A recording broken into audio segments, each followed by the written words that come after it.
The black SUVs came like silent drums. They rolled into the dusty street one after another, shiny and big, blocking the small roadside restaurant where Amina was crying. People stopped walking. Motorbikes slowed down. Even the birds on the power line went quiet. Kofi froze. Just seconds ago, he had been sitting on an upside-down paint bucket, holding a paper napkin toward the young waitress who could not stop crying. Her shoulders shook. Tears ran down her cheeks and dropped onto her apron. "It will be okay," Kofi said softly.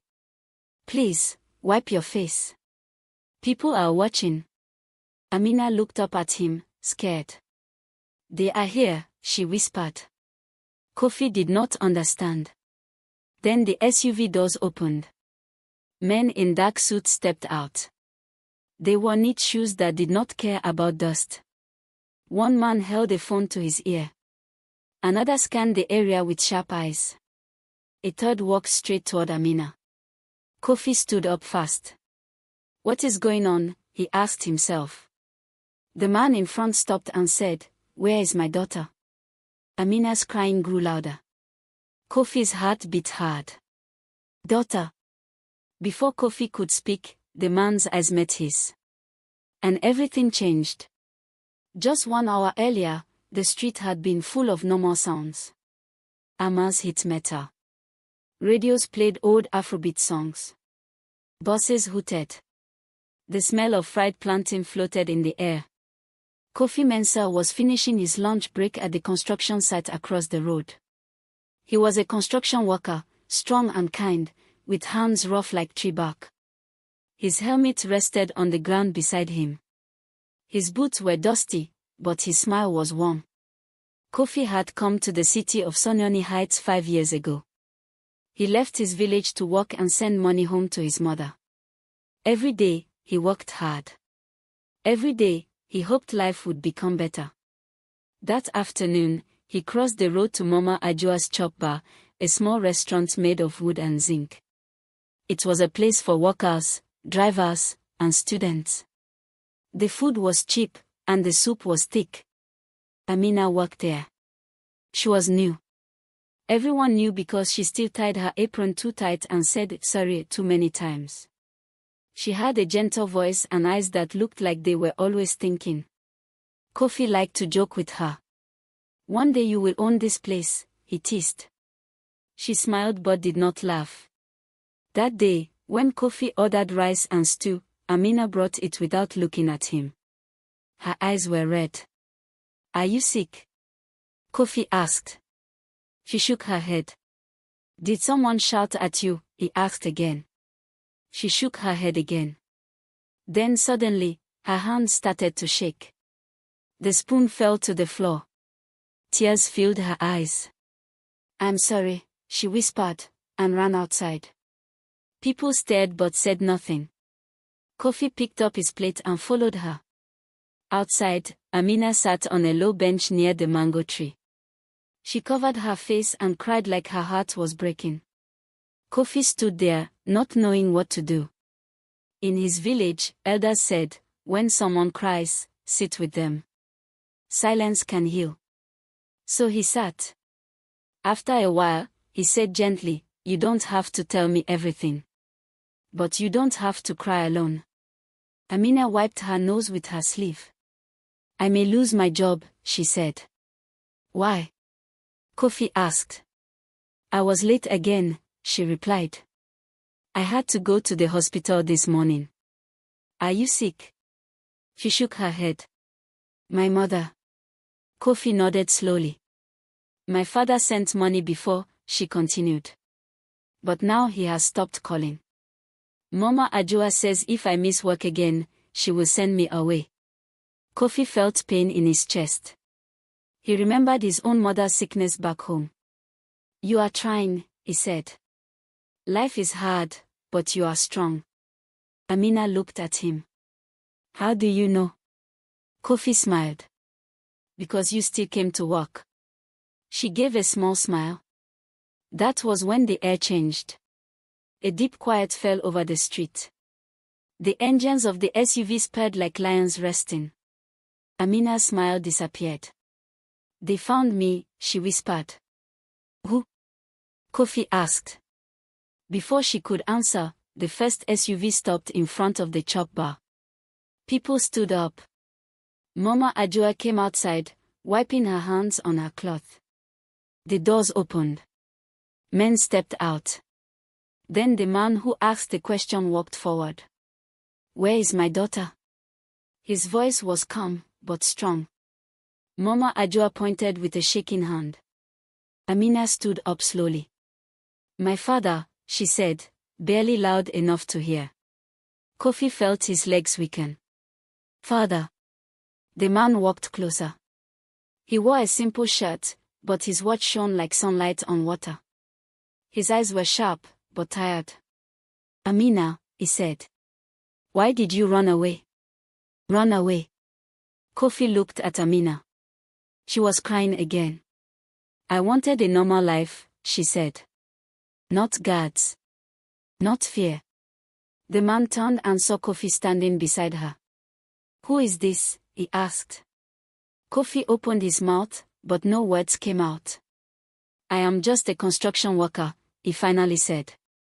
The man studied him for a long moment. The street was silent. Then one of the men in suits whispered something into the man's ear. The man nodded. You, he said to Kofi. Thank you for sitting with my daughter. Kofi's eyes widened. He didn't know her dad. He didn't know who this man really was. And as more SUVs arrived, filling the street, Kofi realized his simple act of kindness had pulled him into a story much bigger than himself. Amina reached for Kofi's hand. Please, she whispered. Don't leave. And right then, Kofi understood something important. This was only the beginning. The street did not return to normal after the SUVs arrived. People whispered to each other. Some stood on tiptoes to see better. Others slowly walked away, afraid of trouble. Mama Ajua held her wrapper tight around her waist and kept saying, "Ei," under her breath. Kofi still stood beside Amina. Her hand was cold in his. The man who called himself her father looked around once more, then spoke calmly. Let us talk somewhere quiet. One of the men in suit opened the back door of an SUV. Amina shook her head quickly. No. I don't want to go inside. Her father sighed. You cannot stay here like this. Kofi felt something rise inside him. Fear, yes, but also courage. Sir, Kofi said, surprising himself. She is scared.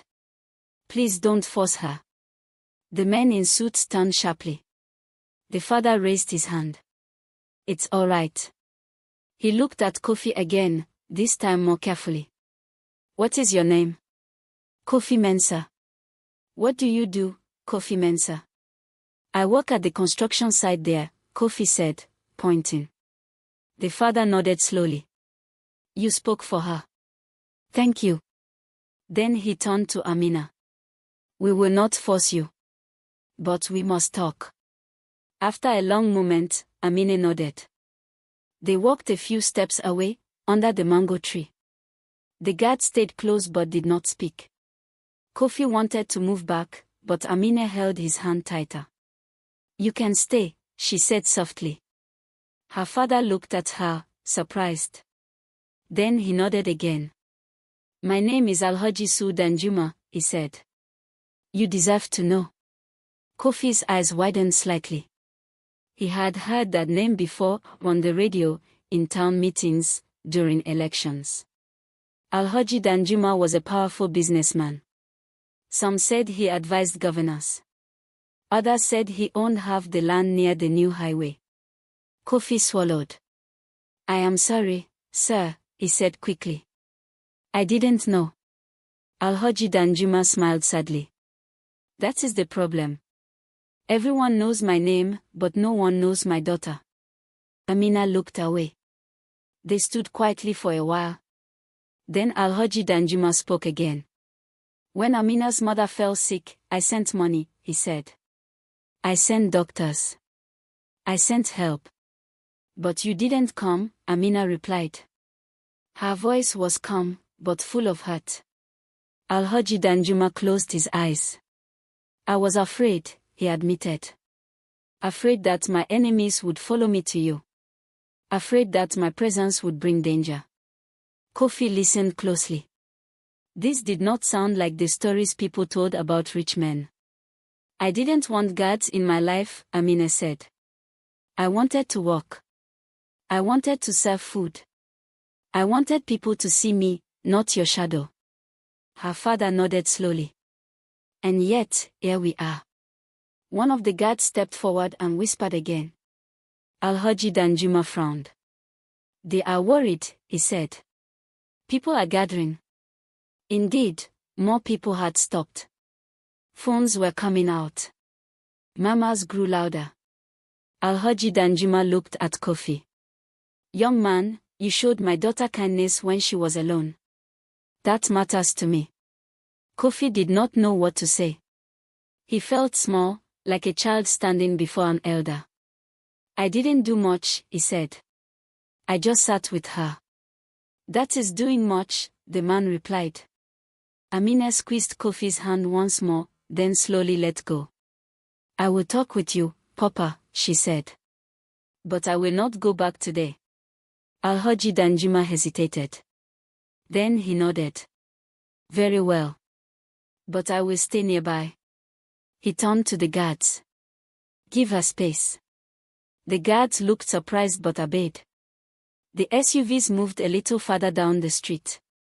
The tension loosened, like a rope slowly untied.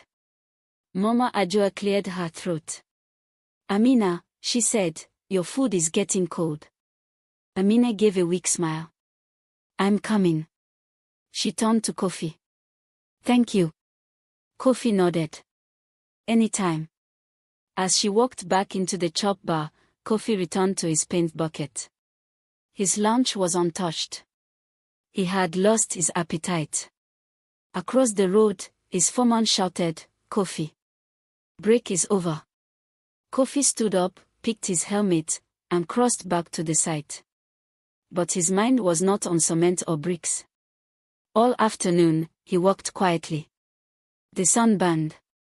Sweat ran down his face. His hands moved, but his thoughts stayed with Amina. He wondered how a girl with such a powerful father could look so small and lonely. When evening came, the sky turned orange. Workers packed their tools. Kofi walked past the chop bar again. Amina was cleaning tables. Her eyes met his. She smiled, this time, a real smile. Outside, one SUV still waited at a distance. Alhaji Danjuma stood beside it, talking on the phone. When he saw Kofi, he ended the call. Construction worker, he said. May I walk with you? Kofi nodded, confused. They walked slowly down the street. My daughter trusts you, Alhaji Danjuma said. That is rare. Kofi looked at the ground. She just needed someone to listen. The man stopped walking. Kofi Mensah, he said, life sometimes brings strangers together for a reason. He paused, then added, tomorrow, I would like you to come and talk with me. Kofi's heart jumped. About what, sir? He asked. Alhaji Danjuma smiled, but there was something serious in his eyes.